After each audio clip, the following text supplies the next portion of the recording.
嗱，今次我哋呢個新增加嘅呢個系列裏邊咧，咁有一個比較特別嘅內容咧，就係、你媽咪嘅日記啊。咁你又介紹下呢一個嚇？呢本咧，我書如我師嗰個題目咧，我書如我師咧，就係由我公嗰個喺監獄寫嘅述懷入邊嗰度攞出嚟嘅。咁咧，其實咧，點解佢咁講咧？因為佢當時行刺攝政王之後，佢坐咗監，佢冇書，咁佢咧就諗下冇書讀，佢唯有試下寫詩啦。咁雖然咧，佢曾經話14歲嗰陣時咧，佢嗰個雙節流詩詞稿咧都有收錄過佢細個嗰陣時嘅一首詩，但係佢自己講咧，就佢喺嗰個監獄嗰度，因為冇書睇，所以咧佢不如試下寫詩啦。咁樣咧，點解我哋用呢本書咧？就係汪文星日記。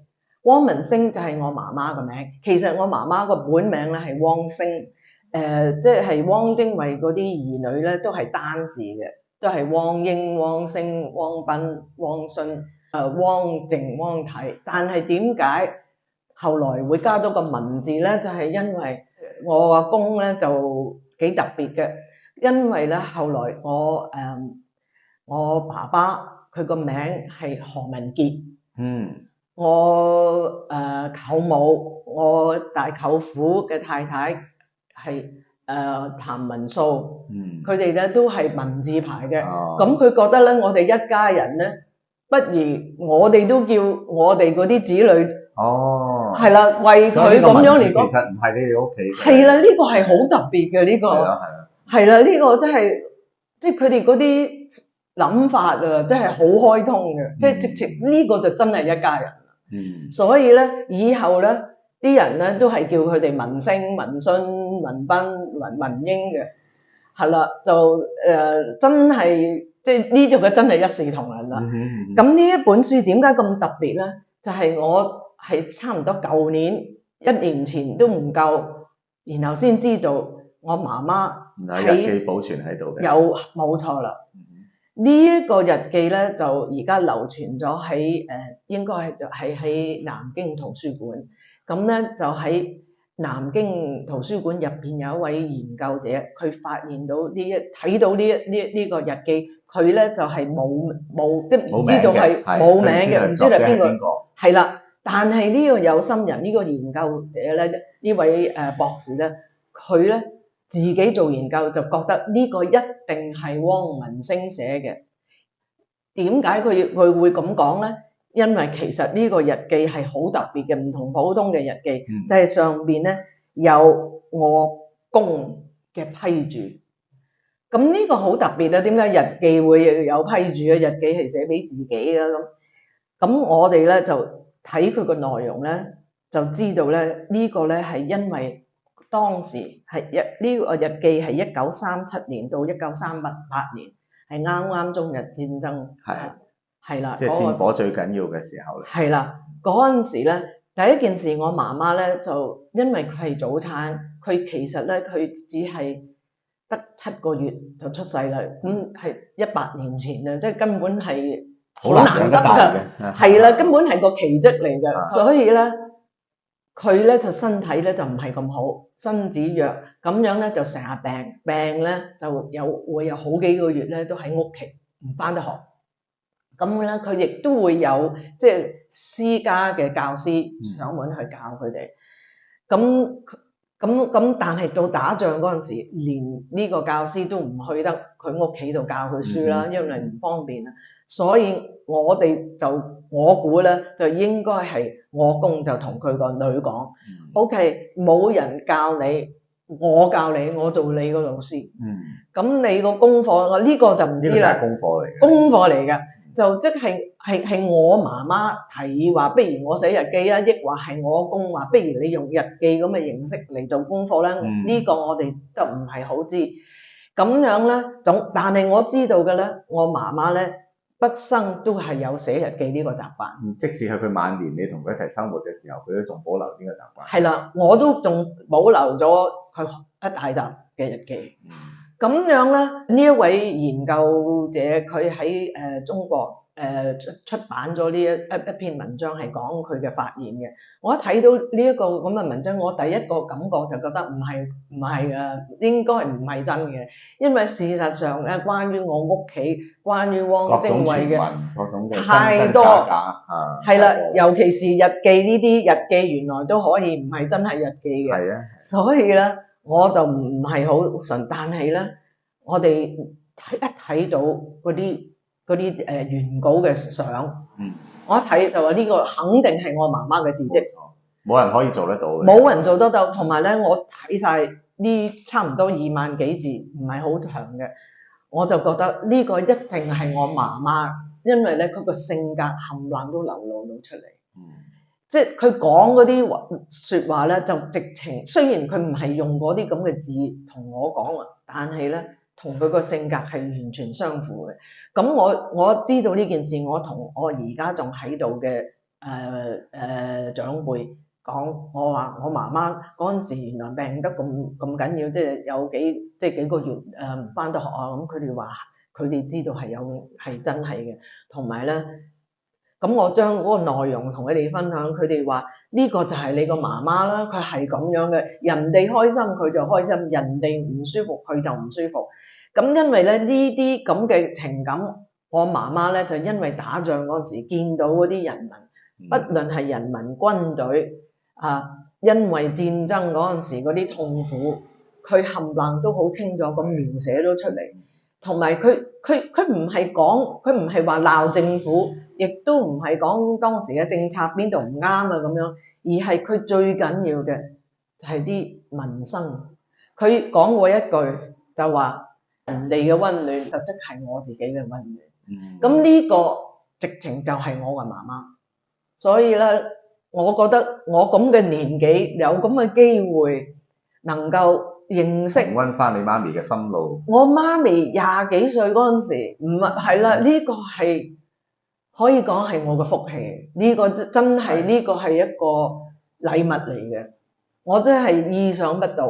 所以咧，好開心能夠我哋而家出版，將呢一個日記同大家分享。但係咧，最緊要咧，唔係話我想話俾人聽我媽媽係一個咩人，因為呢個唔係咁重，唔係最重要。最重要咧就係通過佢能夠更加認識汪精衛。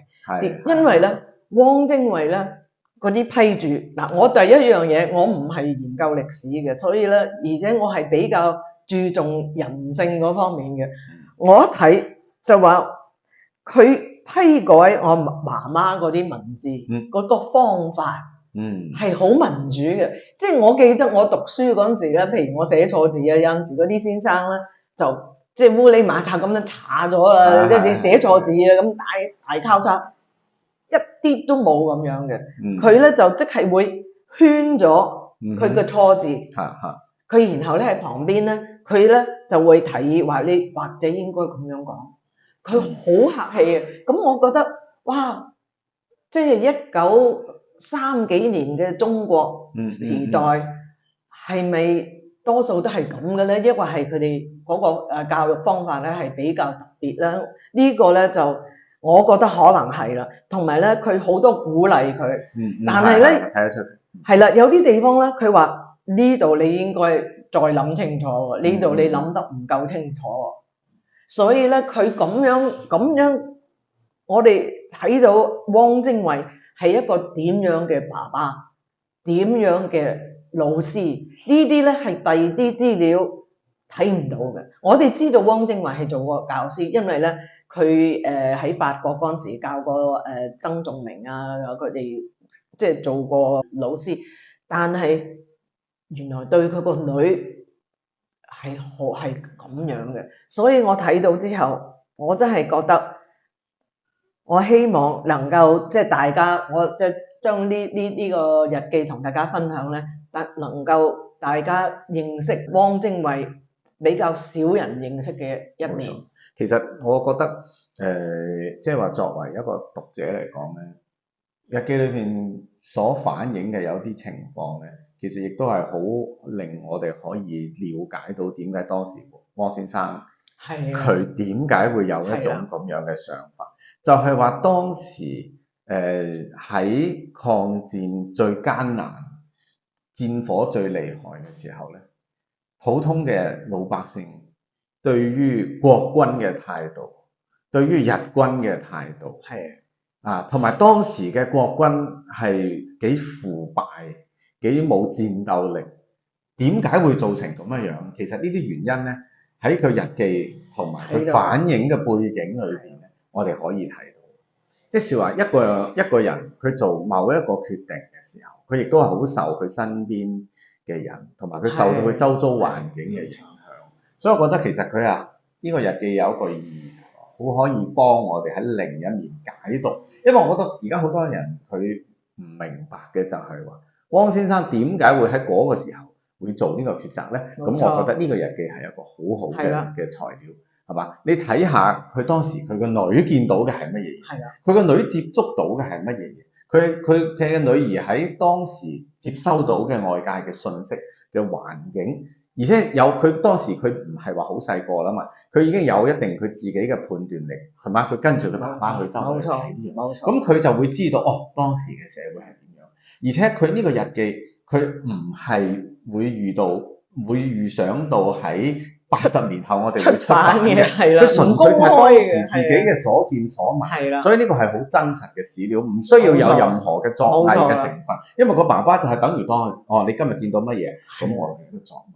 而且你睇下佢爸爸係完全唔會話嗱，呢啲嘢唔講得㗎，佢係冇呢啲嘢，因為係好 open 嘅。係啦，冇錯啦。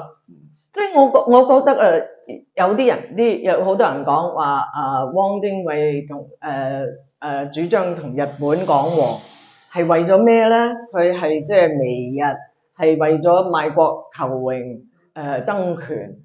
咁我覺得如果睇呢個日記咧，譬如我媽媽形容呢啲咁嘅，你正話講嗰啲咁嘅情景啦，可能如果佢真係我以上講嗰啲嘅，佢就會話：阿女，其實咧日本軍都唔係咁衰嘅，即係佢哋係其實係對我哋好嘅，即係佢完全冇，咁呢個佢唔使喺一個女講大話，完全唔需要，因為佢哋兩個都估唔到啊！會將來會發表噶嘛？係。仲有一樣咧，我唔知道你點睇法？我覺得咧有陣時咧係我媽媽影響佢啊，抑或佢影響我媽媽，或者係互相影響都有可能。因為佢哋大家好親密嘅。係啊，其實我哋仲可以睇到就係話佢對於子女嗰種教育嘅態度，同埋佢做人嘅態度，佢係好平等同埋其實佢哋嗰一代人咧。係一個真正有一個革新嘅精神，比我哋今日好多口頭上講如何革命、如何乜嘢嘅人咧，仲係嚟得徹底嘅，係嘛？佢哋對於嗰種舊時嗰種禮教嘅改革啊，父女之間嘅嗰種平等嘅關係啊，同埋佢佢裏頭又可以反映出嘅一啲史實就係話當時嘅戰士係幾殘忍，係嘛？見到死咁多人，但係於事無補嘅。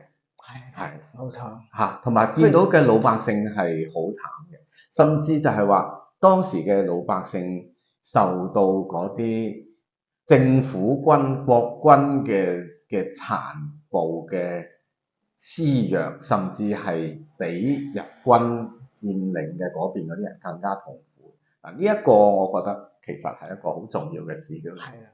呢一點係好多人講抗戰史嘅時候，往往會忽略呢一樣。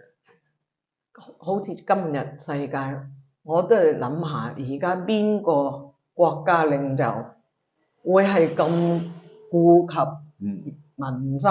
係啦，人民嘅福利咧，我真心喺咁私底下同我女講呢啲咁嘅嘢，我真係唔知。所以好開心，能夠有呢一本書，亦都係一個好意外嘅收穫，同埋我諗對你係講係一個好大嘅一份禮物。係啊，好似係你媽咪喺度，真係指引住你去揾到呢個作品，係嘛？真係，同埋亦都係指引住你去將佢哋兩父女嘅一個想法，真實嘅想法，會送俾大家。